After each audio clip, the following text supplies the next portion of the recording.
morning, everyone. Start by calling the roll. Mr. Greeno. Here. Ms. Carnabucci. Here. Mr. Bates. Here. Mr. Legato. Here. And Mr. Stein. Here. Entertain a motion to approve the agenda addendum items. So, motion. Second. Thank you. On the vote, Ms. Carnabucci. Yes. Mr. Legato. Yes. Mr. Stein. Yes. Mr. Bates. And Mr. Greeno. Yes. Next item on the agenda is to approve or amend the meeting minutes from March 18, 2024. Legato.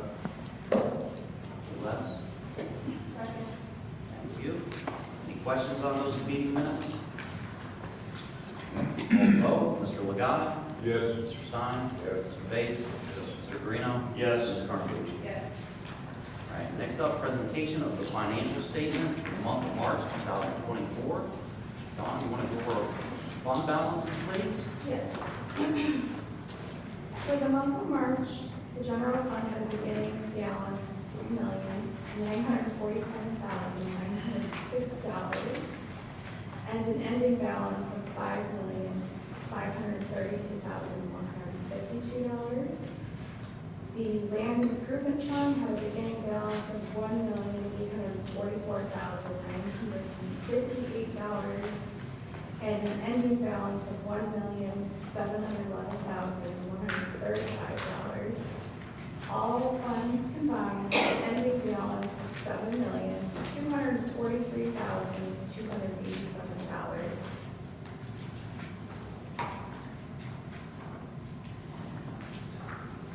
Second look at that.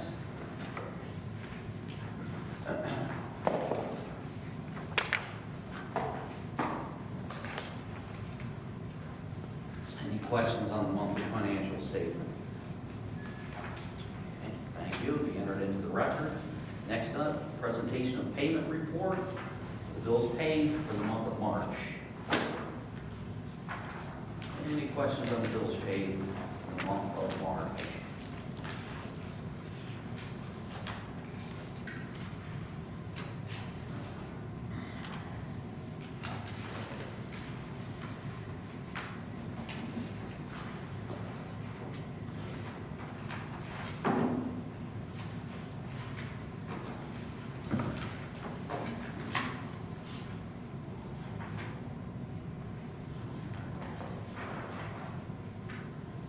Once, twice.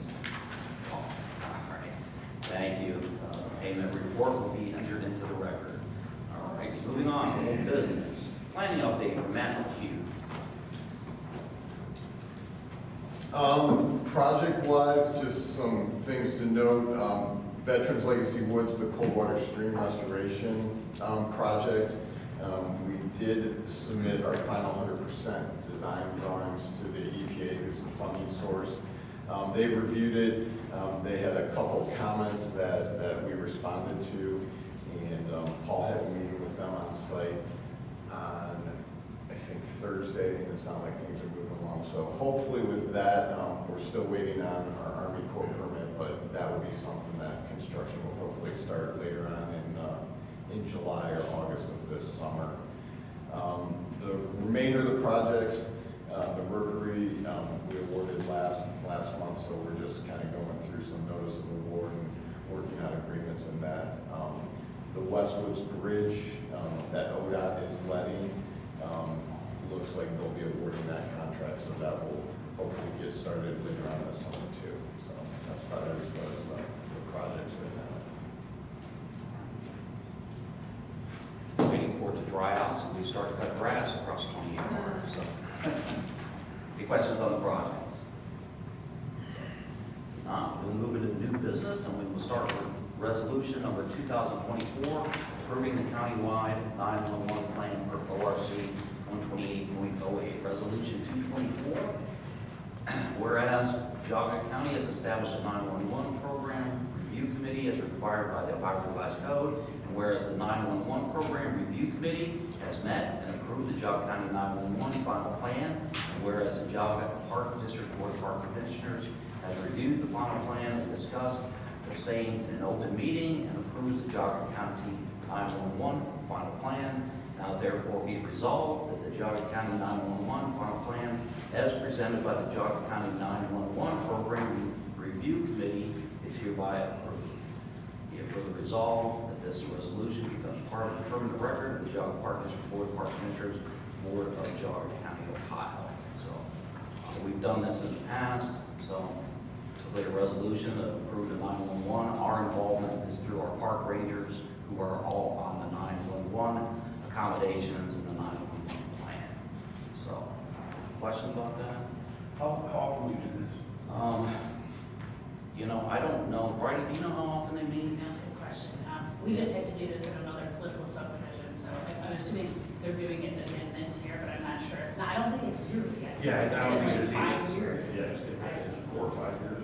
Yeah, that sounds about right. I don't recall, to be honest with you. Other questions? What's our cost involvement? Mike, you know what our cost is? Dawn, you know? We have a cost to Geauga County Sheriff's Office in terms of usage of, shared usage of 911 services, but I don't think that, it's very minimal, if anything. Yeah, we'll let you know. I'll shoot you an email, let you know what it is. I don't have that figure, I'm sorry. Yeah, that's all right, that's all right. It actually went down.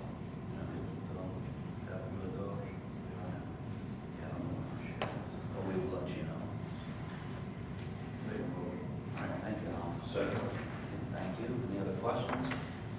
Call vote, Mr. Bates? Yes. Mr. Greeno? Yes. Mr. Carnabucci? Yes. Mr. Legata? Yes. And Mr. Stein? Yes. Next up, Resolution 3, 2024, Enterprise Fleet Management Agreements.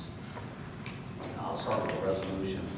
Resolution 3, 2024, to establish a fleet management program, whereas Geauga Park District currently owns a fleet of 37 vehicles consisting of cars, trucks, sport utility vehicles, and transit vans, whereas the fleet serves a variety of operational needs, including transportation, trailering, material handling, snow plowing, and safety law enforcement patrols, whereas Geauga Park District has sought out a fleet manager in Enterprise Fleet Management to manage the procurement and maintenance of vehicles through a lease and maintenance agreement over a period of 10 years, whereas the Enterprise Fleet Management Program is subject to funding on a fiscal year basis and subject to annual budget appropriations, whereas lease management services will lower the age of the existing fleet, establish a routine replacement plan for vehicles, ensure a modern fleet conducive to effective and efficient day-to-day operations, and is forecast to reduce overall operating costs in the areas of fuel economy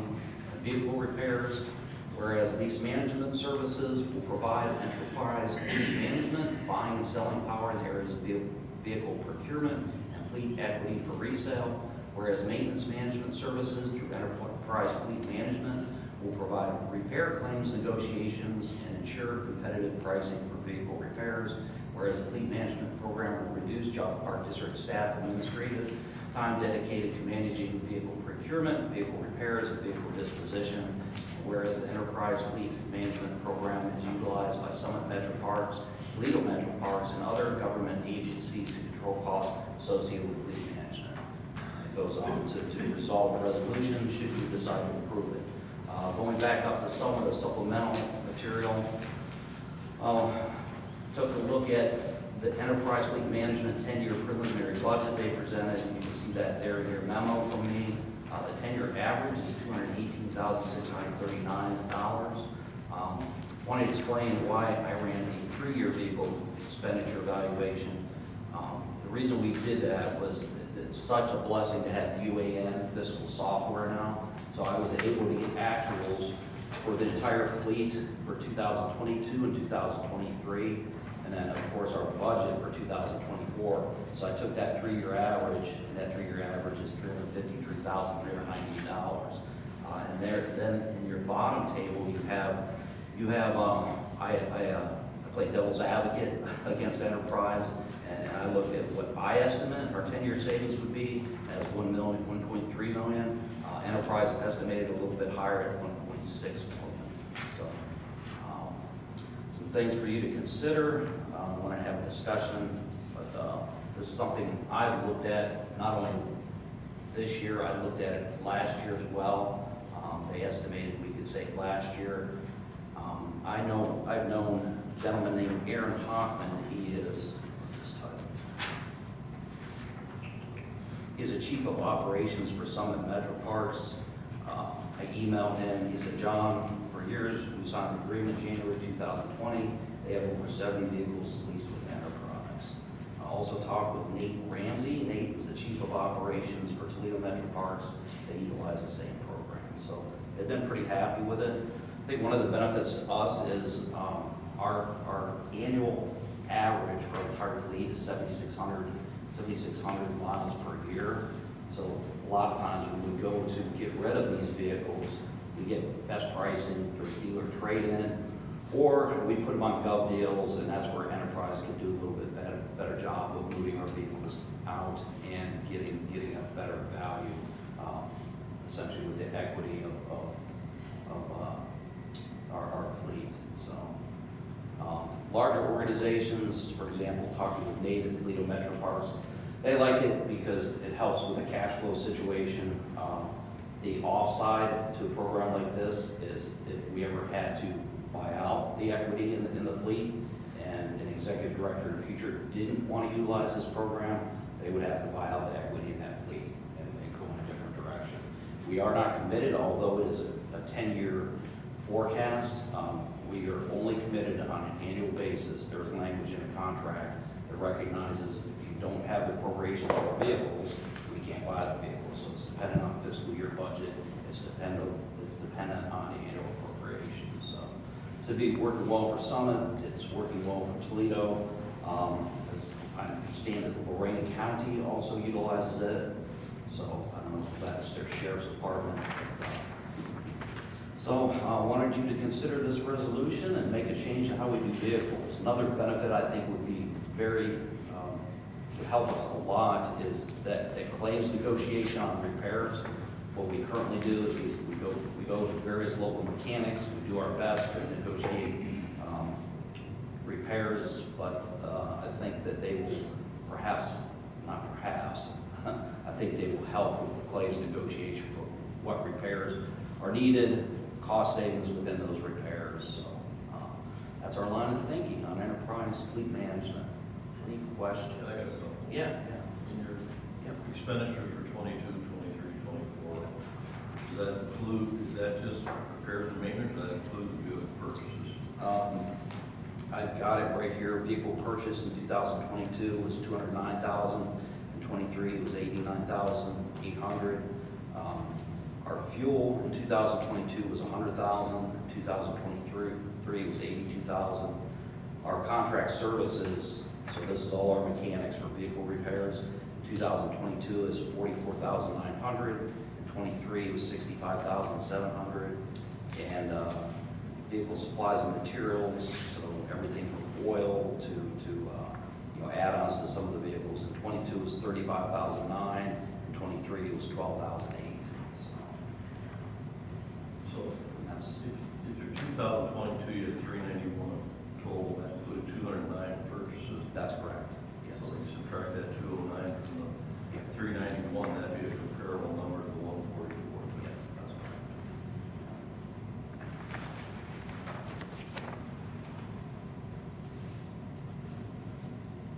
What happens to our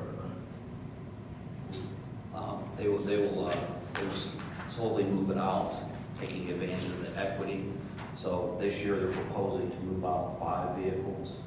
So How do they and move replace those out? what's that? How do they move them out? We'll just transfer the title, and they will reimburse us for the equity on the vehicles. Are we able to transfer a public entity to a private corporation without auction? Yeah. Yeah. I think we are out to check. Yeah. John, I have a question. Yeah. So as far as the maintenance and repairs, would Enterprise just negotiate with current local They work. mechanics, or do they Yeah, have? they work. They have locations in Chardon, in Middlefield, and Bainbridge. So they do their own? Do they have their own? No, they negotiate with mechanics. So it would be using the same mechanics, but they would negotiate. Yeah, some of the same mechanics, yeah.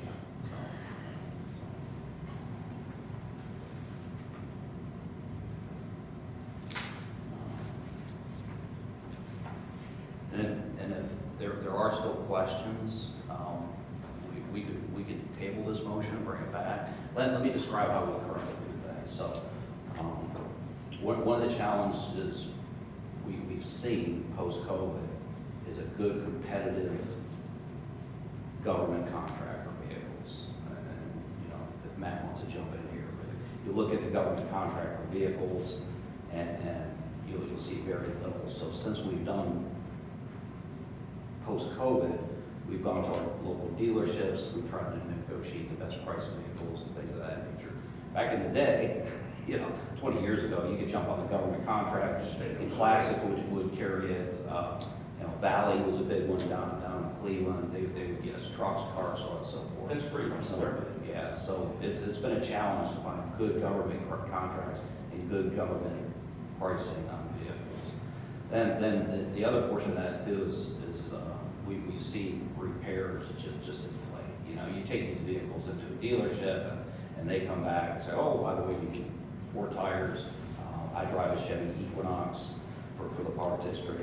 Took it in, oh, you need tires, whatever the case may be. No, I don't need tires. And so I think it could do a better job of claims negotiation. So, but you know, if there's a question about the disposal of vehicles, I think we want to take a look at that, table that, have legal take a closer look at the contracts, and we can circle back to it. Proper disposal, we did do that. That's not a Yeah. problem. So, all right, so we'll bring it back next month. And John, maybe you can provide us that itemization on the 3-year average that you were Yeah, explaining for repairs. for repairs. Yeah. And just a breakdown of purchases versus repairs, mileage. Right, yeah, we do that. So. Yeah, if you break that down, then the going forward 2024 on, that's just Yeah. their cost. That's for everything, or our Yeah, cost. that's correct, that's correct. That is what they're charging us on fuels. They do not cover the So fuel. the fuel The still. fuel stays with us, yeah, we continue to purchase fuel. Yeah, they couldn't do that. Do they have any, I mean, get us copies of the contract? Yeah. So we look at exclusions, Absolutely. everything. Absolutely. Other questions? So we have for the record, can I get a motion to table? That way- Second. All right. Call that vote. Mr. Stein? Yeah. Mr. Margucci? Yes. Mr. Regatta? Yes. Mr. Bates? Yes. And Mr. Green? Yes. Thank you. Next up, insurance and risk management policy proposal.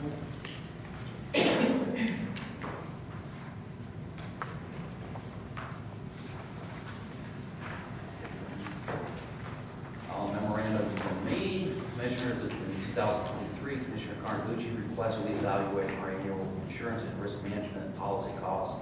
The request for proposal generated 2 responses, one from our current provider, Ohio Public Entities Pool of Ohio, and the other from the Ohio Plan. And you have a memo from Fiscal Officer Dawn Sweeney explaining the differences between the 2 proposals.